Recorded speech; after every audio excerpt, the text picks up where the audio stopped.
தமிழ்நாட்டோட கப்பல் போக்குவரத்துலையும் லாஜிஸ்டிக்ஸ்லையும் இப்போ ரீசெண்டா நம்ம எதிர்பார்க்காத அளவுக்கு நிறைய டெவலப்மெண்ட் நடந்துட்டு இருக்கு. இன்னும் சொல்ல போனா 2 மடங்கு ஹார்பர்ல ஷிப்ஸ் நிறுத்தக்கூடிய கெப்பாசிட்டி கூடியிருக்கு. ரோடு மூலமாகவும் ரயில்வே மூலமாகவும் இருக்கக்கூடிய போர்ட்டுக்கு நிறைய கனெக்ஷன் கொடுக்கப்பட்டிருக்கு. ஸோ இதோட பெனிஃபிட் என்ன அப்படின்னா தமிழ்நாட்டில இருந்து மற்ற நாடுகளுக்கு எக்ஸ்போர்ட்ல ஒரு பெரிய ஹைக் இருக்கு. இது எல்லாத்தையோட முக்கியமான விஷயம் கப்பல் போக்குவரத்துல ஏற்றுமதியில இறக்குமதியில இதுவரைக்கும் ஆன டைமை விட 44% ரிடக்ஷன் டைம், அதாவது எல்லா ஃபார்மாலிட்டிஸும் கிளியர் ஆகி போர்ட்டை விட்டு கப்பல் ஈஸியாவா இப்போ வெளியே போயிடும். தூத்துக்குடியில் இருக்கிற விஓ சிதம்பரம் போர்ட்ல ரீசெண்ட் டேஸ்ல நிறைய ப்ராஜெக்ட்ஸ் லான்ச் பண்ணிருக்காங்க. இதெல்லாம் எதுக்கு அப்படின்னா அங்க இருக்கக்கூடிய கார்கோ ஹேண்ட்லிங் எபிலிட்டியை, அதாவது குட்ஸை இன்னும் ஈஸியா ஹேண்டில் பண்றதுக்காக இது எல்லாமே பண்றாங்க. முக்கியமான விஷயம் என்ன அப்படின்னா ஈஸ்ட் கோஸ்ட்ல இந்த விஓசி போர்ட்டை ஒரு பெரிய லெவலுக்கு ஒரு முக்கியமான டிரான்ஸ்ஷிப் போர்ட்டா கொண்டு வரதுக்கு இந்த ப்ராஜெக்ட்ஸை அனௌன்ஸ் பண்ணிருக்காங்க. வீடியோக்குள்ள போறதுக்கு முன்னாடி நீங்க இன்னும் நம்ம வாட்ஸ்அப் குரூப்ல ஜாயின் பண்ணாம இருந்தீங்கன்னா ஜாயின் பண்ணிக்கோங்க. டிஸ்கிரிப்ஷன்ல நான் லிங்க் கொடுத்துருக்கேன், செக் பண்ணி பாருங்க.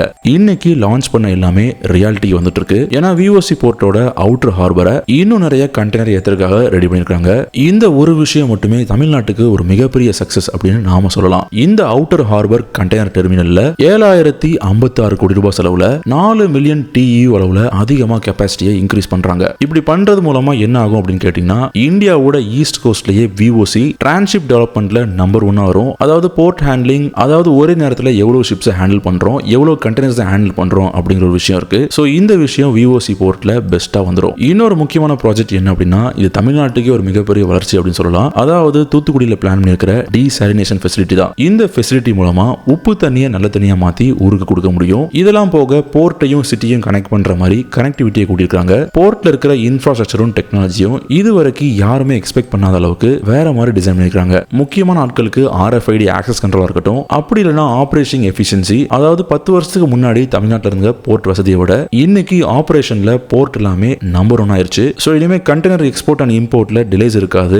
லாஜிஸ்டிக்ஸ்ல டிலேஸ் இருக்காது, ஃபார்மாலிட்டிஸ் எல்லாமே ஈஸியா முடிஞ்சிடும். அதனால எஃபிஷியன்சி ஜாஸ்தியா கிடைக்கும். தமிழ்நாட்டில் மட்டும் கிடையாது, இந்தியா ஃபுல்லாவே இப்போ ரீசெண்டா அனௌன்ஸ் பண்ண ப்ராஜெக்ட் மூலமா 75 புது லைட் ஹவுஸையும் கட்டியிருக்காங்க. இதனால டூரிசம் இண்டஸ்ட்ரி ஒரு மிகப்பெரிய அளவில் வளரும் அப்படிங்கிறதுல டவுட்டே கிடையாது. முக்கியமான விஷயம் போர்ட் மட்டும் கிடையாது, அந்த போர்ட்ல இருந்து தமிழ்நாட்டோட மற்ற ஏரியாஸையும் கனெக்ட் பண்ணி ஆகணும். அப்போதான் போர்ட்ல நடக்கிற ஒரு இம்போர்ட் அண்ட் எக்ஸ்போர்ட் ஈஸியா நடந்து முடியும். இதனால ரயில்வே டெவலப்மெண்டா இருக்கட்டும், இல்ல ரோட் டெவலப்மெண்டா இருக்கட்டும், அப்படி இல்லைனா எக்ஸ்பிரஸ் வே டெவலப்மெண்டா இருக்கட்டும், எல்லாத்துக்குமே தூத்துக்குடி போர்ட்டையும் சென்னை போர்ட்டையும் தமிழ்நாட்டில் இருக்கக்கூடிய மற்ற சிட்டிஸ் கனெக்ட் பண்ற மாதிரி நிறைய ப்ராஜெக்ட்ஸை கவர்மெண்ட் கொண்டு வந்திருக்காங்க. இதனால சென்னையில் ஆரம்பிச்சு தூத்துக்குடி வழியா கன்னியாகுமரி வரைக்கும் பேசஞ்சரா இருந்தாலும் சரி, குட்ஸா இருந்தாலும் சரி, டிராவல் டைம் ரொம்பவே கம்மியாயிரும் அப்படின்னு எக்ஸ்பெக்ட் பண்றோம். முக்கியமான விஷயம் தூத்துக்குடியில இஸ்ரோவோட புது லான்ச்சிங் பேஸ் வரப்போகுது அப்படின்னு சொல்லிட்டு நாம ஏற்கனவே தூத்துக்குடி மெகா ப்ராஜெக்ட்ஸ் வீடியோல பார்த்திருந்தோம். பார்க்காதவங்க டிஸ்கிரிப்ஷன் லிங்க் இருக்கு, போய் பாருங்க. சோ இப்படி இந்தியாவோட ஒரு இஸ்ரோ ஹெட் குவார்டர்ஸே தூத்துக்குடியில் வரப்போகுது அப்படின்னா அங்க இருக்கக்கூடிய போர்ட்டும் ரயில்வே கனெக்ஷனும் ஹைவேஸும் எந்த அளவுக்கு கனெக்டிவிட்டியா இருக்கணும் அப்படிங்கிறது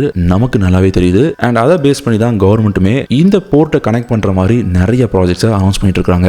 ரோடு பவர்ல, ரயில்வே பவர்ல டாப்பா இருந்த தமிழ்நாடு இப்போ ஸ்பேஸ் பவர்லையும் சரி, இல்ல வாட்டர் பவர்லையும் சரி, அடுத்த ஒரு சில டிகேட்ஸ்லயே வேற லெவல்ல ப்ரூவ் பண்ண போகுது அப்படிங்கிறதுல டவுட்டே கிடையாது. ஆஸ் அன் ஆர்கிடெக்டா நான் சொல்ல விரும்புறது என்னன்னா எந்த ஒரு டெவலப்மெண்டா இருந்தாலும் சரி, அந்த டெவலப்மெண்ட் சஸ்டைனபிளா கிரீன் லைஃப் அண்ட் நேச்சருக்கு எந்த விதமான டிஸ்டர்பன்ஸும் இல்லாம டெவலப் ஆயிருச்சு அப்படின்னா அதுதான் உண்மையான சக்சஸ். ஸோ எல்லா இனோவேஷனையும் நம்ம நேச்சரை பாதுகாக்கிறதுக்காக கொண்டு வரணும். Mega project super structures construct பண்ணா மட்டும் போதாது, சைட் பை சைட் நேச்சரையுமே நாம அழிக்காம பாதுகாத்து அதையுமே டெவலப் பண்ணணும். இப்போ நான் சொன்ன இந்த பாயிண்ட் ரோட் டெவலப்மெண்ட் ஆரம்பிச்சு ஸ்மார்ட் சிட்டி வரைக்கும் எல்லா இடத்துலையுமே அப்ளிகபிள். போர்ட் ப்ராஜெக்ட்ஸ் போக ரோட் ப்ராஜெக்ட்ஸ் அண்ட் ரயில்வே ப்ராஜெக்ட்ஸ்க்கு மொத்தமா சென்ட்ரல் கவர்மெண்ட் 17,300 கோடி ரூபாய் ஒதுக்கி இருக்காங்க. இது எல்லாமே எந்த அளவுக்கு சக்சஸ்ஃபுல்லா வரப்போகுது அப்படிங்கறத பாக்குறதுக்கு நான் ரொம்பவே ஈகரா இருக்கிறேன். இந்த வீடியோ உங்களுக்கு பிடிச்சிருந்தது அப்படின்னா சேனலை சப்ஸ்கிரைப் பண்ணிக்கோங்க. அண்ட் பக்கத்துல இருக்கிற பெல் ஐக்கானையும் பிரஸ் பண்ணி அதை ஆல்ல போட்டுருங்க. அப்போதான் நம்ம போடுற எல்லா வீடியோஸும் உங்களை வந்து சேரும். இதே மாதிரி இன்னொரு வீடியோல நான் உங்களை மீட் பண்றேன். அது வரைக்கும் பாய்.